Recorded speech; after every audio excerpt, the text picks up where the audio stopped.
The chasm, the void, a constant presence in my life's tapestry. From the depths of memory, its beckoning emerged faintly, imperceptibly at first. Seated across from my mother, amid her selective recitations from the Holy Book, her expectant gaze followed each verse. She wielded her faith as a cudgel, chastising my affections for men, yet failing to sway my resolve. With each sermon, the call intensified, a spectral whisper haunting my consciousness. I harbored doubts regarding her conversion to Christianity, perceiving it as a facade veiling her toxic inclinations.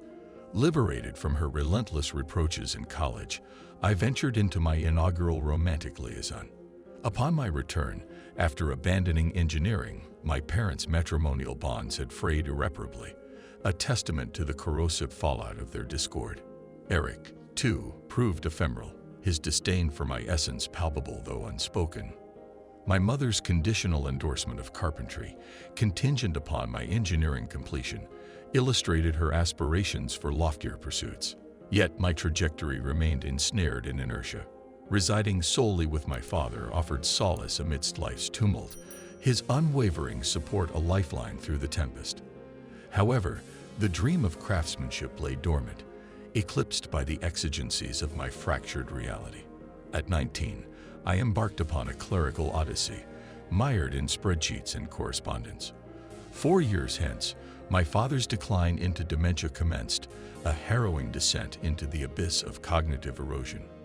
His affliction evoked a sense of futility, an unspoken wish for a swifter demise. Amidst the bleak landscape of my existence, the pit unfurled its maw in the harsh glow of a January eve. Remote overtime, a futile bid to quell the insatiable demands of inflation, plunged me into the throes of exhaustion.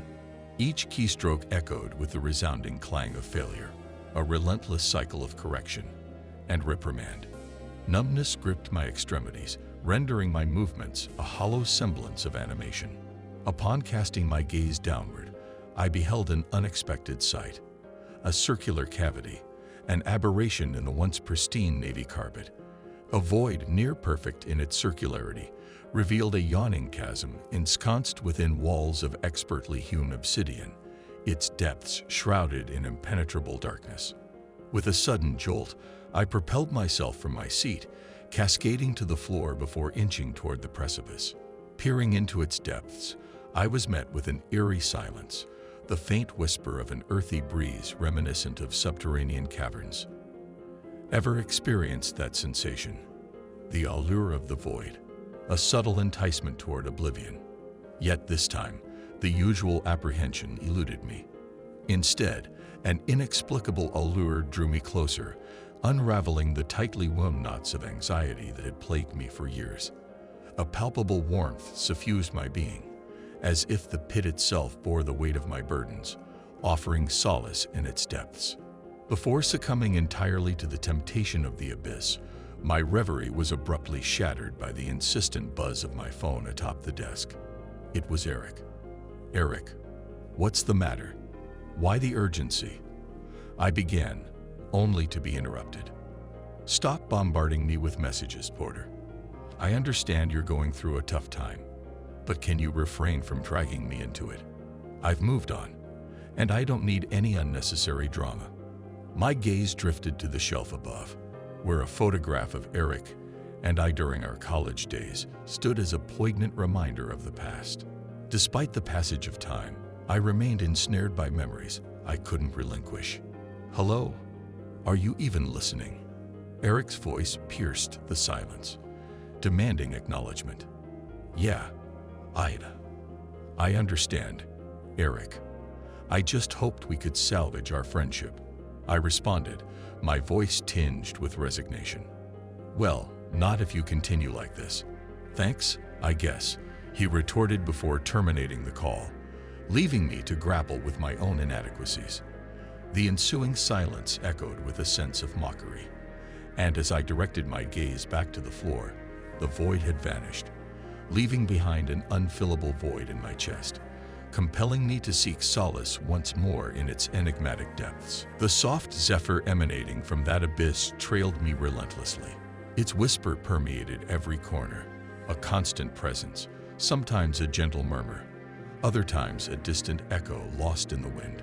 It wasn't an intrusive melody, rather a subtle reminder, ensuring the tunnel remained in my thoughts. Later that week, amidst my routine at work, I was summoned by Dennis, my manager. Engulfed in a tirade about my purported underperformance, I half listened, my mind elsewhere. Frankly, I disagreed, though I refrained from voicing my dissent. My efforts hadn't faltered. Dennis, however, seemed blind to this fact. He won't read this, but nevertheless, a silent "screw you," Dennis echoed within me. Managing entails more than summoning individuals to cast judgment from a lofty perch. I acquiesced with a nod, exiting his office with a churned stomach. What was my course of action? Work harder. The restroom beckoned, a refuge to steady my nerves. Yet in that stall, instead of a porcelain fixture, lay the pit. How long had it awaited my return? Surprisingly, no surge of adrenaline coursed through me. Rather, a sense of familiarity, a promised reunion fulfilled.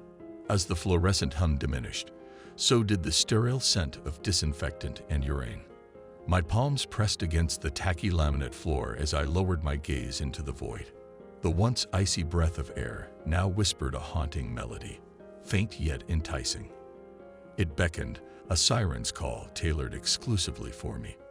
My hands reached out, plunging deeper into the abyss, its unfathomable depths stretching beyond sight. Within that profound darkness, a figure ascended. Pale and angular, its multitude of limbs danced in chaotic harmony. This, I knew, was my guide, leading me towards an unknown destination. Peace and serenity awaited, and Charon, oft misunderstood, stood ready to ferry the departed to their rightful abode. The melody grew clearer, a bittersweet symphony of reflection and acceptance. From the depths of my mind, lyrics emerged, whispered softly. One step into the dark. Light awaits beyond. None shall know, not even kin. Here, the solace you seek, you'll find. It rang true. Who would take notice, and who would truly mind? My mother, in her own world, would likely remain indifferent, while my father's memory would soon let go of my existence. Clearly, I wasn't indispensable to the company, and Eric would gladly bid farewell to our connection. As the vague form in the abyss drew nearer, the melody swelled louder, drowning out all else. The gentle breeze transformed into a forceful gale, its icy tendrils embracing me, urging me deeper. I extended my hand towards my enigmatic guide, but the resounding bang of the bathroom door shattered the trance. Did I truly desire this? Was the unknown beyond truly preferable? I recoiled from the approaching entity, shrouded in rapid motion, unwilling to confront it. "Porter, you in here? Boss wants those papers signed by 4, so get a move on." Jim's voice pierced the moment, pulling me back to reality. I responded from the stall. "Just a moment, Jim." Dealing with a bit of indigestion. Alone once more, I glanced down, flinching as my head grazed the toilet bowl, dampening from residual moisture. No abyss, no presence. Returning to my desk, I noticed an email with an anonymous sender. "Come back." Those 2 words echoed in my mind, accompanied by the haunting melody. "I will" slipped from my lips as I closed the email. Attempting to block the sender out of curiosity yielded no result. There was no sender to block. Completing my tasks for the day, I received no acknowledgement from Dennis or anyone else. No surprise there. The weekend brought a visit to my father at the hospice. Finding him gazing blankly out the window, I greeted him gently. "Hey, Dad." He turned to me, his expression vacant. "Oh, hello there. What time is it?" His attempt at conversation revealed his fading grasp on reality. "It's almost 3. How are you feeling today?" "I brought some custard creams." He pivoted further to meet my gaze, then glanced down at the cookies in my hands before returning his gaze, his smile radiant. "These are my favorite. How did you know?" The edges of my brows drooped, and I instinctively raised a hand to forestall any impending tears. "It's me, Porter. Your son. I don't. The bewildered expression etched across his features conveyed everything. Though I had managed to jog his memory before, now it seemed futile. He was slipping away, and my presence meant little to him. Did he even remember he had a son? Uncertainty clouded my thoughts, overshadowed by the relentless grip of dementia. Choosing silence, I settled into a chair beside him, joining him in gazing out the window at the nondescript view. Despite his unawareness of my identity, I could offer him companionship. Through the smudged glass, the haunting melody persisted, beckoning me once more. What do you do when it feels like the only path ahead leads off a precipice? I inquired. Wait, survey the landscape, near and far, for a possible crossing. If there's no bridge, then you must endeavor to construct one. It needn't be elaborate, merely sturdy enough for one passage. His unexpectedly lucid response momentarily startled me. I comprehended his analogy, yet struggled to reconcile it with his current state of confusion and emptiness. And if the bridge collapses midway? I pressed. Bridge? With a resigned sigh, I murmured, never mind. Rising from the chair, I quietly withdrew to the corner, leaving him with his biscuits. Was this the end? Had he forgotten me entirely? Unanswered questions lingered as I departed the room. They say one dies a second death when their name is spoken for the final time. If that were the case, I had already died twice, excluding my coworkers, for whom I harbored little regard. Dad remained oblivious, and Mum remained indifferent. As for Eric, he likely wouldn't give it a second thought. My sleeve was damp by the time I got home, wiping away tears so I could actually see the road. I don't know why I cared anymore. Perhaps I didn't want anyone else to get hurt. I unlocked my front door and went into the house, a cold and empty place that I called home. My whole body ached with anguish as I climbed my way up the dark staircase. I couldn't sleep, of course. Why would I be able to? A good night's rest wouldn't make Dad better. It wouldn't make Eric come back, and it wouldn't help me become a carpenter. I couldn't even cobble the pieces of my life back together, let alone wooden joists or ply sheets. Slumped in the chair at my desk, I looked up at the shelves above. There was a framed picture of an 8-year-old me with my dad, doing some DIY carpentry on a doorframe, and on the shelf above, a picture of me and Eric at a college party. I loathed the sight of them. They were nothing but painful reminders of what I'd already lost. It was all gone. I pulled out my phone and went to notes, writing a message to send to Eric. I hoped he was happy with the way things turned out, how he let me go over the pettiest of reasons. Life must be so easy for him, huh? Still, I couldn't break my attachment. I needed someone to guide me. I gave up a few sentences in, placing my phone face down on the desk. Hope was evacuating my body rapidly. But in truth, it wasn't a bad feeling. After all, why should I feel anxious or scared if there was nothing left to worry about? No, it was acceptance. This world was never meant for me. But I recognized the feeling. I knew instinctively what it meant. I looked down underneath the desk, but only saw the frayed blue carpeting. I started cackling hysterically. It was funny. Now, I'd even been abandoned by the pit that had called for me. This was it. My emotions, my dreams, leaving me one last time. A blast of freezing air poured over my head from above with a loud whoosh, and something wrapped around my throat. It was cold, clammy, and powerful. The thing grasping my neck began to pull me up off the chair. My legs thrashed wildly, trying to find a foothold, and as I looked up, I saw it. The pit. It hadn't abandoned me, but in that moment I didn't want it anymore. A gaunt, pallid arm was reaching out of the darkness, clamping tighter and tighter around my neck, and it was attached to a mass of writhing limbs that wanted nothing but me.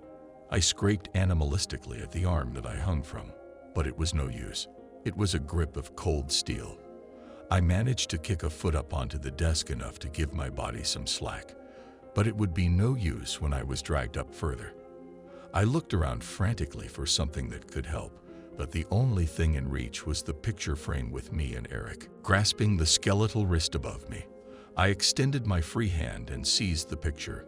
Bringing it close, I thrust it against my forehead, shattering the glass.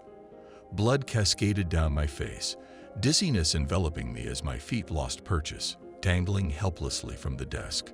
With my teeth, I extracted the largest glass shard, dropping the fractured remnants to the floor. Gripping the shard tightly, I launched my assault, slicing and stabbing at the monstrous limb threatening my demise. Yet, the world dimmed rapidly. The creature's howls echoed as if submerged underwater.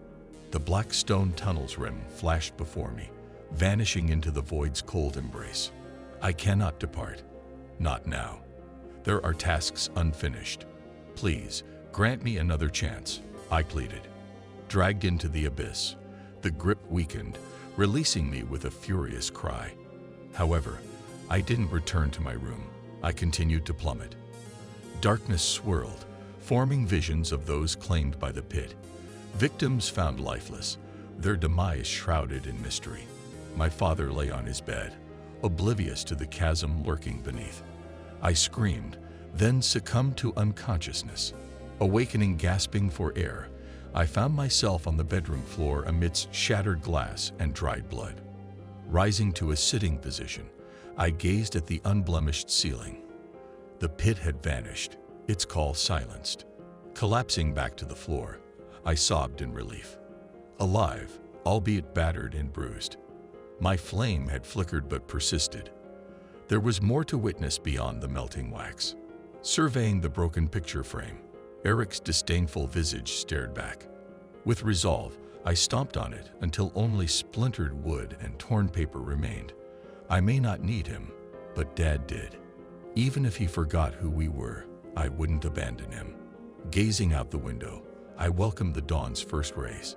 Its warmth bathed my face, bringing solace. A different calm, one infused with hope. Uncertain of what lay ahead, the mere presence of hope sufficed. To those tempted by the pit's call, heed caution. Its promises are hollow, offering no salvation, only darkness and cold.